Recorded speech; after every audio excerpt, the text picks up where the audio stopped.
Quella che vogliamo raccontarvi non è solo una storia di impegno, di capacità, di successo. Non è solo una storia che parla di grandi risultati e di importanti progressi scientifici. È una storia di profonda umanità che parla al cuore delle persone. Sono tante, piccole e grandi storie, certo di sofferenza, ma anche di speranza. Nel donare i camici del sorriso alla città della speranza di Padova, le banche di credito cooperativo del Veneto abbracciano tutte queste storie per dare un segnale forte di vicinanza, di condivisione, di sostegno a chi ogni giorno lotta e si impegna per dare al mondo certezza e speranza. L'idea parte dal timore che sia gli adulti, pensiamo anche ai bambini, hanno del camice bianco. Tutti hanno avuto paura, no?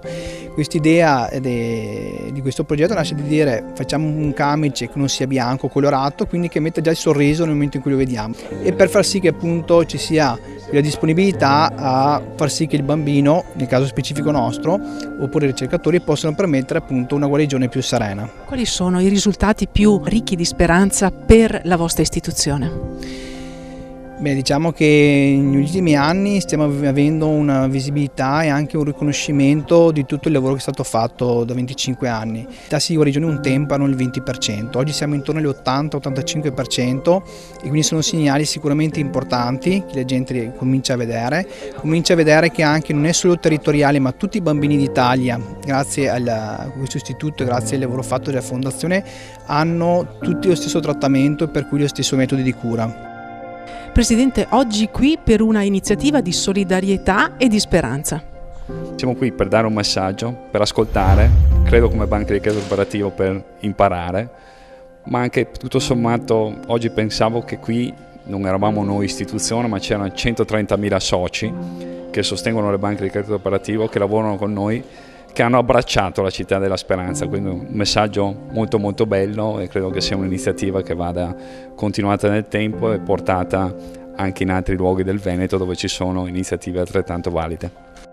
Qual è lo spirito con cui lavorate in questa meravigliosa struttura? Fondamentale per noi è la passione, dobbiamo credere in quello che facciamo e dobbiamo venire a lavorare con uno spirito sempre nuovo tutti i giorni, dobbiamo essere pronti ad accettare che l'esperimento non sia andato bene, che l'esperimento debba essere rifatto e aggiustato il giorno dopo, sempre credendo di poter risolvere questi grossi problemi che dobbiamo affrontare proprio per le patologie pediatriche. Cosa dire ai tanti padovani, ma ai tanti italiani e cittadini del mondo che avrebbero voglia di donare qualcosa?